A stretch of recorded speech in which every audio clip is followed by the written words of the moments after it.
these are the top 10. They'll be going in reverse order of their semi-final times of the K1. So the categories have got different nations. A few big names unfortunately missed out. David, tell us about Peter Kauser briefly. Yeah, Peter Kauser had an unfortunate situation in the cross between gate 9 and 10, flipping over as he crossed, and I guess trying to right himself, he dislocated his shoulder. So it's not looking good for the rest of the season for Peter, always a really tough competitor. Yeah, a lot of the top names missed out. It's a really, really competitive team. Maybe there's an advantage for the European competitors because they've just come off the European Championships last week. So as we see, it is European dominated. Nuri, what are your thoughts on the initial seed? Who, not to put you on the line, but who's on form, who's not? Well, we can definitely assure that PRINDIS is in really good form. He was second at European Championships last week and had really good Czech team trials. So I would say that we should watch PRINDIS, but there's a couple of other big names there, the POLACZYK brothers, the two Frenches with Etienne and Boris, and of course the Germans and the Slovenians. So pretty much anyone, you're saying? Anyone. It's K1M, you never know. Well, we have the first POLACZYK, one of 4 brothers. He's the second oldest. It's MATEUSZ POLACZYK. He's 26 years old on the course, 4th in Olympic Games, 3rd recently at the World Championships, and obviously knows how to push this boat forward. He is a very dynamic paddler. They've got so much competition within just the brothers that their training group is always so strong that when it comes time to compete, they're ready to go. 23 gates today on the 250-meter course. It's relentless, it's go, go, go. As you'll see, most of the gates are green and white. That means they're to be taken downstream, but 6 of the gates are red and white. That's taken upstream, and that's, I guess, where most of the time is won and lost. Especially here when you're having such big crosses with the whitewater into the upstreams, being really precise becomes kind of the name of the game. Here we have one of those examples where he's got to cross the hydraulic wave there and get into this upstream, and he's done it quite nicely, holding the line really tight to the upstream. Time of reference, I suppose, the fastest semi-final time was Janos PETERLIN from Slovenia. He came through clear in 95.49. In the semi-finals, the top 6 athletes were all clear, so I think if you have a mistake here, it's going to be really, really difficult to get on the podium. But there's no really big mistakes for MATEUSZ POLACZYK so far, so it should be a good first time, and we'll have a good reference for the other guys coming up next. Here he comes towards the last end of your course, reference point. Well, that's there or thereabouts. It's certainly something to tell the others to wake up. 97.7 seconds and clear. That would have put him on the bronze position of the semi-finals. He lost quite some times in the exit after the last upstream on the left, so it could have been faster. Well, they're going every 2.5 minutes. We'll see if his little brother can beat him. The 22-year little brother who actually came 14th in the Europeans. He's did pretty well in the in Penrith in the Aussie Championships earlier. And again, POLACZYK, great boat manufacturers, being around since 1983, I believe, but certainly know how to put things together. And here he goes. So the first few gates, talk us through the first few gates, please. Key here is your rhythm. It's an offset sequence using the whitewater, so you really want to kind of not throw anything away and keep the boat moving nice and dry through all those sort of whitewater sections, setting yourself up well for the first upstream. This course is using the water. There's no moves that really goes against the water, so it's tricky, but it's quite nice to do, I guess. Haven't been on it yet, but looking forward for it. And do you know the guys who designed it? Yeah, it's my coach and Yves Narduzzi, along with Mark Radcliffe. So we've gone through the first split. How are we looking at the moment? He was looking good until that middle drop, and he's just had trouble with that first stopper, pushing him low into the upstream, and he's picked up a penalty somewhere. It might be hard for him because he was like very low in that right upstream. The 2 or 3 difficult points, the crucial points so far, would you say, on the course? I would say it's pretty tricky all the way, but like you have this move left to right into the right upstream, way off at the moment, 5 seconds down at the split, so it's going to be very, very difficult with a 2-second penalty to do anything here. He's just not getting the crosses into the upstreams very well. He's not carrying his speed or holding the gate line enough to be competitive. Ooh. Does that give the judges a choice? That was definitely really risky. So we'll see what the judges say about that. Anyway, he made the final, which is pretty amazing anyway. He had a huge start list at the beginning of 2 days ago. But unfortunately, he made a little bit of time up, but finishes in provisional second position out of the tents. This morning, we started off with 40 athletes. On Thursday, we started off with 64 athletes. Where's the Olympic champion? Well, he's not here. Momenti Vavradilek, the world champion, he's not here, obviously with an injury. So it's, but we still have a top international field. Coming thick and fast. I say every 2.5 minutes we're going to have a competitor coming down exactly the same course that they went down about an hour ago. As I say, it doesn't really bear much resemblance to the Olympic set out, but it's on the same course. They've also turned the flow down a little bit for the races here now, opting for a slightly lower flow but more whitewater. PRINDIS from the Czech Republic, he did really well, had a lot of fun in the British Trials where he was invited as a forerunner in March this year, had some good results. This is his first International World Cup final, which is quite extraordinary for someone of his talent. He actually in Vienna last weekend in the European Championships, he got a silver medal. Let's see how he does today. Yeah, he's changed coaches last year, which has really been paying dividends for him, training with the Olympic silver medalist Vavradilek. His competition on a daily basis is really proving for slalom racing to be fast on race day. And that looked quite tight on the upstream. Let's see if it's fast. Yeah, the Czech are very good K1 men, and whenever one is not making the final, there's always another K1 man doing well. So the European champion Joe Priskovic actually didn't make the final this weekend, which I guess was a bit of a surprise. He was close to make it. He's had really nice run on the boat so far, getting into the upstreams really nice and crisp and carrying his boat speed. Again in 18, in and out really nicely. It's this cross that'll tell. He's not running the boat anymore. He's going to have to really go now towards the finish line. This is a tricky offset sequence, but he's not getting the boat up and going.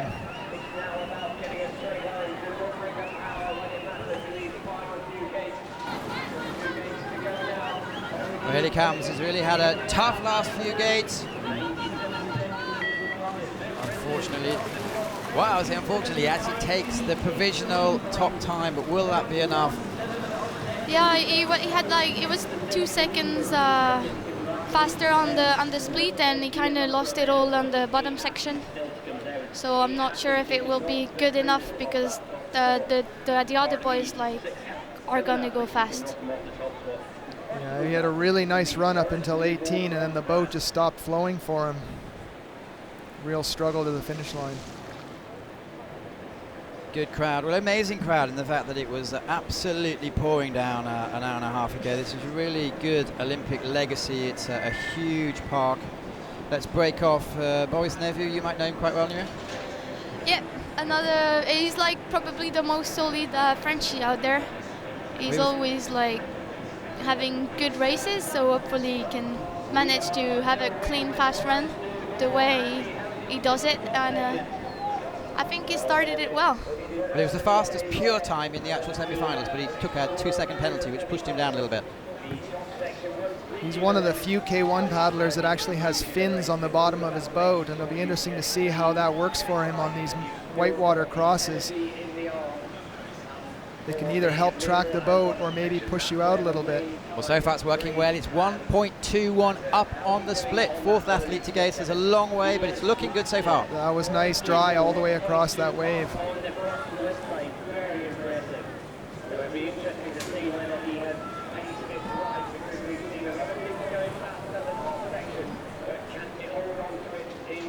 Critical move here, catching this hole and not being held too much, but just enough to get the run across to the upstream so that you're tight. 1 stroke, 2.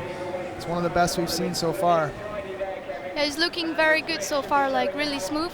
And the apparently lost a little bit of time on the second split. But this is where he can make up some time because PRINDIS wasn't perfect down the last section. He's come a bit low. This is where he's going to have to really press to the finish using these offsets, keeping the boat running as fast as he can. 2 more gates to go. It's going to be close. Powers over the line. Well, finally he's well up, 97.53. That's still 2 seconds behind the semi-final winning time. Would he be pleased with that, Newman? I actually think he's 95. Did I misread? 19, which is, I think, the fastest run we've seen so far, including the heats this morning. Yeah, I misread, apologies.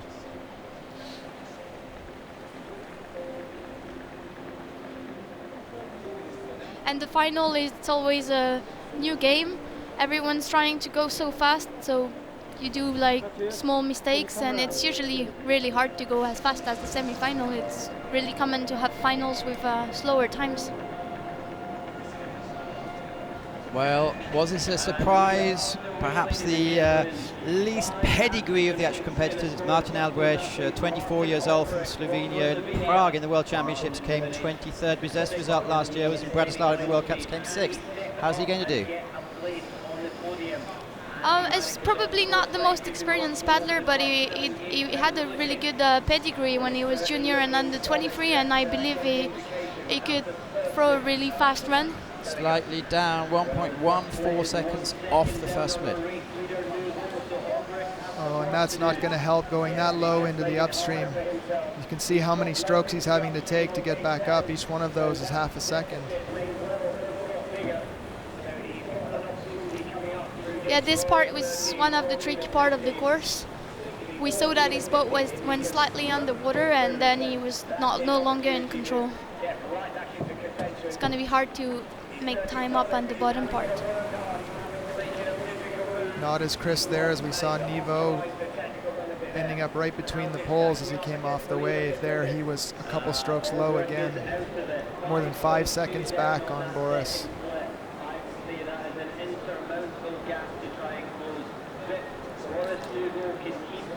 And he just did another mistake. He knows it's going to be hard, and he's just like fighting, and it's really horrible when it becomes like this.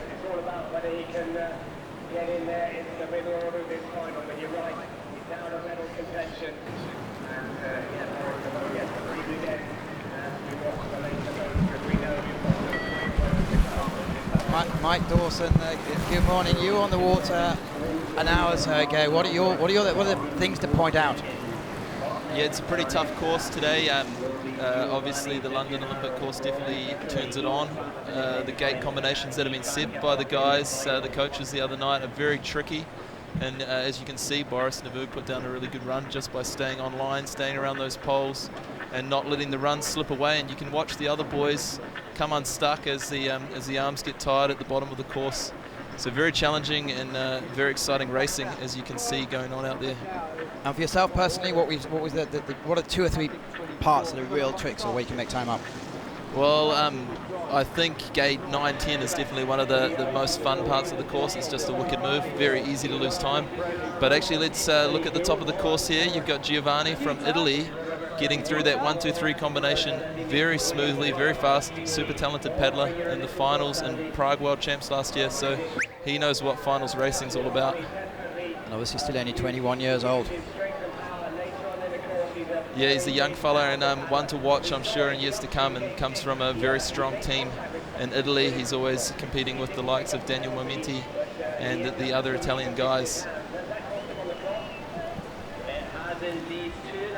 David, you're shaking your head. What are your thoughts? Just that 9-10 move is really going to be critical for people. They're missing the wave. I think people maybe watched a little bit what happened this morning, and they're afraid to take too much of the wave as they come across, fearing the whitewater a little bit, and there he just didn't get the move.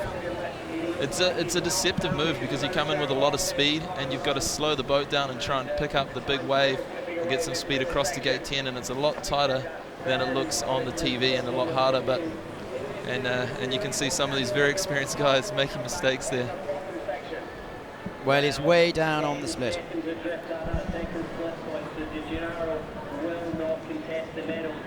Still battling all the way to the finish line.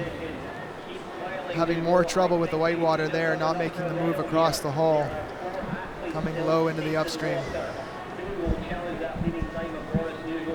Well, he's not going to be on the medal table today, but he did make the final, which is already pretty difficult to do.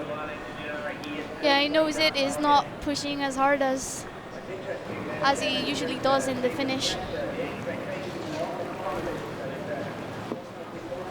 There he goes, finally crosses the line. 15 seconds off the pace. Ask you both to stick your neck out. Will 95 be good enough to get on the medal podium? I think Boris will do a medal for sure. I think it will make a medal for sure, and it really puts the pressure on the other guys. 95.19 from this morning is an incredibly competitive time, and it puts the pressure on those guys knowing they have to do something special, and with the complication of this whitewater and this set on the whitewater, that makes it tough to lay down a run like that when it's already on the board.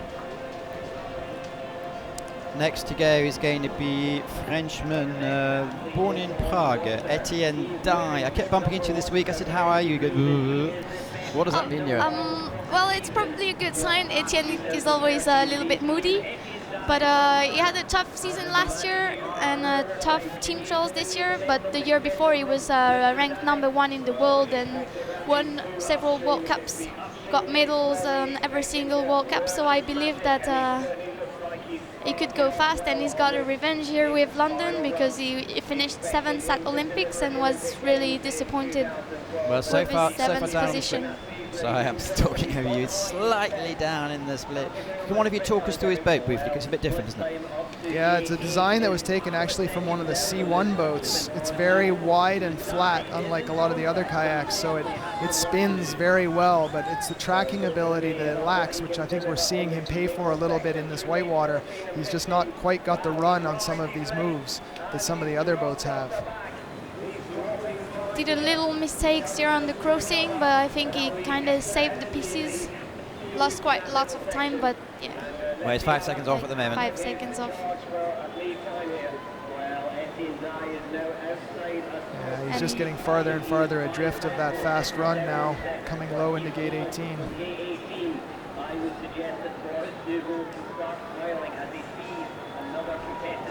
No, it's not going well, is it? I think he's losing it in the end of the run. It's really hard when you do a mistake to hold everything together and try to finish clean. He's also probably getting tired. This is a long course for how much he's been fighting with the whitewater. Well, as you mentioned, Boris NEVEU, who came in 95.19, is looking very, very encouraging for the Frenchies out there.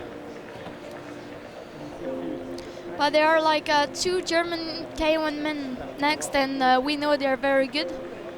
With the world ranking, there's always like 5 German in the top K1 men, so, and they all train together, so it should be interesting to watch Hannes Hagner and Alexander Grimm going down the course. And Mr. Aigner, did he come 4th in the German trials, so he wasn't in the Europeans, I believe? No, he wasn't in the top 3 team. But he knows the course. He got a medal at London Olympics, so he knows he can go fast, and he's going really hard for it right now. Is it a German style? Yeah. Not sure what German style is, because they all have slightly different paddling style, but German style is definitely going hard and as fast as you can, and I think right now is definitely German down style. from the Frenchman. David, what are your thoughts? Yeah, he's maybe trying to muscle this a little bit more than he needs to. I think that because of the complexity of the course and the whitewater, you can use maybe the flow a little bit more than he is. Keep your boat dry and in the right place and use the power from the water more than just trying to muscle through. Having said that, though, I've seen him pick it up on the bottom of courses before. Choosing a very tight line there rather than going around, he dropped straight into the hole and used the hydraulic to bounce him upstream. Made the cross, but I'm not sure he's picking up time. where he's still in touch. He's 2 seconds down at the moment. This will be a critical section. If he nails this and gets the cross right up into the upstream, he'll have a shot, at least at the podium perhaps.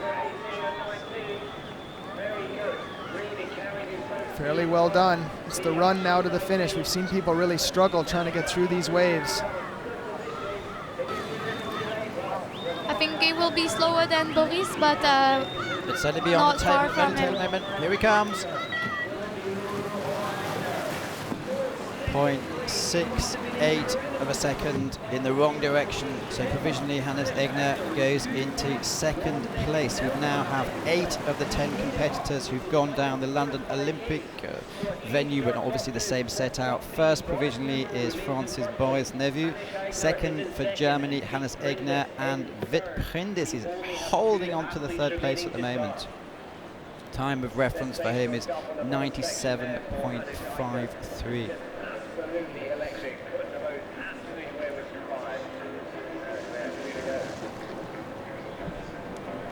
Well, he wasn't on the world scene last year, but he is a gold medal winner from the Beijing Olympic Games. It's still young, 27-year-old, very tall, Alexander Grimm.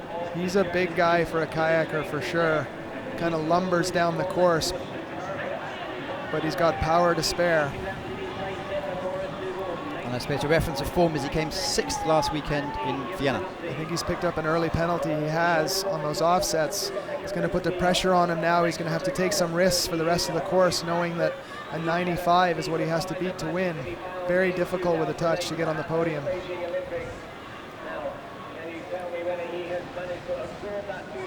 It's really hard when you do a mistake so early in the run. You either have to hold it together and no. No, again, he's missing that whitewater move across. Mike Dawson talked about how you have to really balance your speed down the course with trying to catch the wave across, and he missed it just a little bit, blowing through and ending up very low in the upstream. But Grimm's a bit of a machine, so who knows what will go down at the bottom of the course. He's got pretty big arms, but again, another little touch which he can't afford to have, especially with NEVEU's super fast time.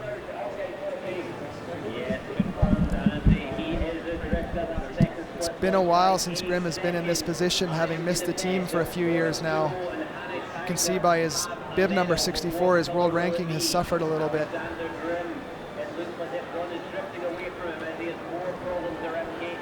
And that's another mistake.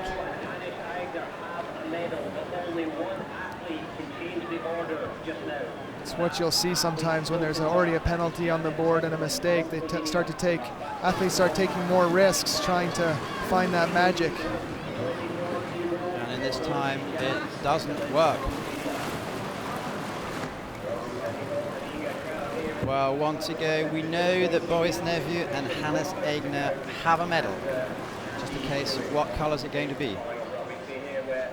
It all depends on Janos PETERLIN, who's usually not very famous because his teammate Peter Kauser is the star of Slovenia, and Janos always been like second so far. But he had a good Slovenian team trails, and he's been training in south of France, so maybe it should pay off. Well, like you said, he was 7th in the team trial to the Europeans last weekend in Vienna. He came 12th. Last year, World Cups, he was 35th, 27th, 23rd, 19th, 33rd. So made the final. It's fantastic. And he was one of the first to go in the semi-final, but he's just hit a gate. So that's 2 seconds. It's going to be really tough now. Yeah, he really got his time this morning by being really in the flow and keeping his boat dry and moving the whole way down. And with the penalty already, I think it's going to put a little more pressure than he's used to on his run, and be interesting to see how he handles it. It's always tricky to go last of the final because you hear the time of the others and you wait quite a long time at the start, so it's usually not a comfortable position. No, and it looks like that pressure's getting to him a little bit. It isn't the same quality of run we saw in the semi-final. Well, barring miracles, it looks like the first Slalom World Cup kayaker victory of the season is going to be Boris NEVEU from France. Yeah, 5 seconds off at the moment. Yeah, there's not much he can do now to make up that time. Even to get to the podium would be a miracle at this point. I wonder if he's been affected at all by the news of Peter Kauser, or is that me guesstimating only? I know they're good friends, so I think he's got like for sure affected by the news of it. So it always really sucks when you hear that one of your teammate and one of your friend got a dislocated shoulder, because it's basically the worst thing that can happen to you as a kayaker. Yeah, he's been mentored by Peter for a long time, so the two are very close. But he did make the final out of 64 top international athletes, so it's not bad going. Great experience for him too, to be in this position, learning what it's like to be the last boat off in the final. If he sees himself here again, he'll at least have this to draw on from experience. That's the voice of former world champion, multi-time Olympian David Ford from Canada, and the lovely voice is New Year Newman, completely bilingual. And occasionally Mike Dawson pops in, who's had a run this morning.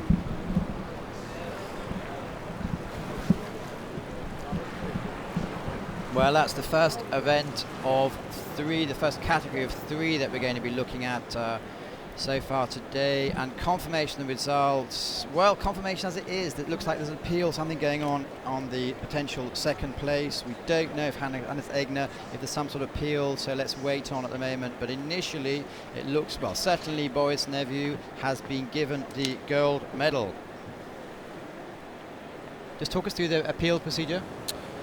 There is a video review of everyone's run, and you have the opportunity, if you don't agree with the results, to make an inquiry.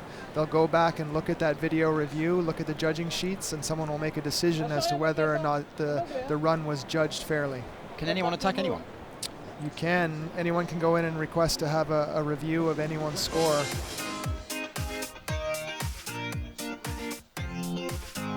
So just a quick review so far, David. How's your weekend gone? My weekend's been tough. I have a back injury, which is lingering longer than I'd like it to. Makes it hard to go fast on whitewater like this, but it sure is fun to be back at the Olympic venue. And are you racing in the teams later? I don't think we are going to put in a team event this time, just to let our bodies rest for the next World Cup. Which is the first of the series, coming to you live just north of London in the specifically built for the Olympics, the Lee Valley Olympic course. Next week we go to Slovenia.